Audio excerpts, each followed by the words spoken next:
इन सब बातों को लेकर काफी समय बीत चुका था और जैसे ही यह सब शुरू हुआ था वैसे ही अचानक यह सब बंद भी हो गया। दोस्तों, यह है मेरे घर का एक इमेज जिसका भी मरम्मत का काम चल रहा है, जिसमें कि आप साफ साफ हमारे घर को देख सकते हैं जहाँ पर हमारे साथ ये सारी भूतिया घटनाएं घटी थी। यहाँ तक तो सब कुछ ठीक था, मगर इसके बाद शुरू होता है मेरी लाइफ का सबसे खतरनाक समय, जिसमें कि मैं मरते मरते बचा। बात है जब मैं 11वीं 12वीं की पढ़ाई करने के लिए लखनऊ चला गया था। वहाँ पर मुझे एक हॉस्टल में रहकर अपनी पढ़ाई पूरी करनी थी।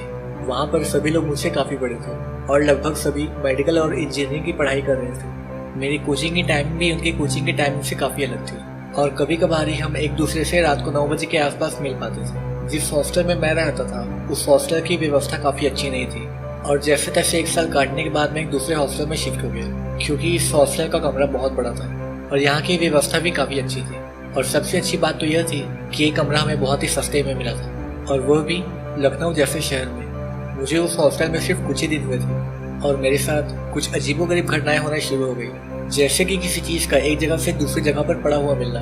यहाँ तक कि जब मैं अपना टॉवेल नहाने के बाद बाहर सूखने के लिए डाल दिया करता था, मुझे रूम में वापस आने के बाद वही टॉवेल बेड पे पड़ा हुआ मिलता था। कई बार तो मुझे अपने रूममेट पर भी शक हुआ, पर उसके घर जाने के बाद भी जब ये सब मामला होता रहा तो मुझे यकीन हो गया कि ये वो नहीं कर रहा था, ये तो कुछ और ही चक्कर है। और कुछ दिनों के बाद मेरा ये शक यकीन में बदल गया। एक रात जब मैं बेड पर लेटा हुआ था और सोने की कोशिश कर रहा था, तभी मैं देखता हूँ कि बाहर खिड़की से कोई अंदर झांकने की कोशिश कर रहा है। और जब मैं खिड़की से देखता हूँ तो वहाँ कोई भी नहीं था। और सबसे डरावनी बात तो यह थी कि खिड़की के बाहर खड़े होने की जगह तक नहीं थी। मेरा मतलब यह है कि वहाँ पर कोई बालकनी थी ही नहीं, लेकिन वहाँ कोई तो था जो कि हवा में लटक कर मेरी खिड़की से अंदर झाँक कर मुझे देख रहा था। और इन सब बातों के बारे में सोचते सोचते मेरी तबीयत लगातार खराब होने लगी। और इन सब के बारे में मेरे पापा को बताने के बाद भी उन्हें बस यही लग रहा था कि मैं ना पढ़ने का बहाना कर रहा हूँ। और तबीयत ज़्यादा खराब होने के कारण मैं अपना बोर्ड का एग्ज़ाम भी नहीं दे पाया। कई बार मेरे कमरे से सिगरेट पीने की बदबू आती थी, जबकि मैं अपने कमरे में अकेले होता था। और यहाँ तक कि मेरी अगल बगल वाले कमरे में भी ताला लगा रहता था। एक बार जब मेरा रूममेट ठंड की छुट्टियों में अपने गाँव गया था और मैं रूम में अकेला था, उसी समय 1:30 बजे मुझे ऐसा लगने लगा कि कोई चीज़ मेरा पैर पकड़कर जोर से खींच रहा है। यही नहीं, उसकी ताकत इंसानी ताकत से परे थी और वो मेरा पैर पकड़कर मुझे बिस्तर से नीचे पटक रहा था। और इस चीज़ से घबराकर मैं वहीं पे जोर जोर से चिल्लाने लगा, जिससे कि फर्स्ट फ्लोर में रहने वाले एक भैया दौड़ते हुए मेरे कमरे में आए और पूरा मामला सुनने के बाद वह बोलने लगे कि ये कोई बिल्ली होगी, पर मुझे पता था कि वह कोई बिल्ली नहीं है। और इस मामले के करीब 2 से 3 दिन ही बीते होंगे। एक दोपहर जब मैं बाथरूम में नहा रहा था, तभी अचानक बाथरूम की लाइट बंद हो गई, पर हमारे कमरे में लाइन थी। इसके बावजूद किसी ने बाहर से लाइट बंद और चालू करने की आवाज साफ साफ आ रही थी और इससे मैं काफी ज्यादा दहशत में आ गया, क्योंकि कमरे में मेरे अलावा कोई भी नहीं था और कमरा भी अंदर से बंद था। पर जैसे तैसे करके थोड़ी हिम्मत जुटाकर जब मैं बाथरूम का दरवाजा खोलता हूँ और सामने जो चीज मैं देखता हूँ उसे देखकर तो ऐसा लगा कि मानो मैं मर ही गया हूँ।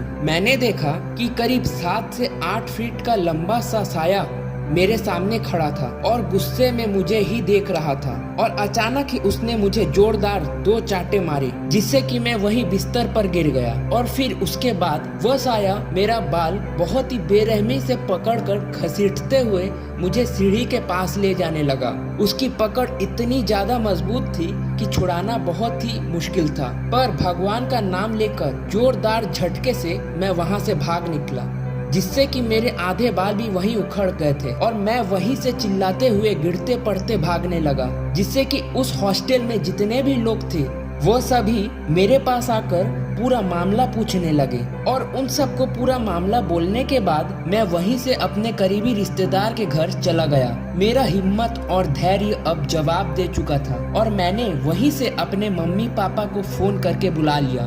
पर फिर भी पता नहीं क्यों मेरे मम्मी पापा को मुझ पर विश्वास नहीं हो रहा था और इसी के चलते मम्मी ने उसी हॉस्टल में एक रात वहां रुककर देखने का फैसला किया कि मैं सच बोल रहा हूं या झूठ। पर मुझे उस हॉस्टल में एक भी पल नहीं बिताना था, पर फिर भी मम्मी के वहाँ होने से मुझ में थोड़ी हिम्मत हुई और मैं उस रात मम्मी के साथ वहीं रुक गया और उसी रात मेरी नींद भी अच्छी आई थी। शायद मेरी मम्मी के वहाँ होने के कारण मैं काफी सुकून महसूस कर रहा था। खैर जो भी हो, दूसरे दिन सुबह उठता हूँ तो मैं देखता हूँ कि मम्मी पूरा सामान पैक करके वहाँ से जाने के लिए बिल्कुल रेडी थी। उनके चेहरे पर डर साफ साफ झलक रहा था, मतलब कि पिछले रात को उन्होंने कुछ न कुछ तो जरूर देखा था।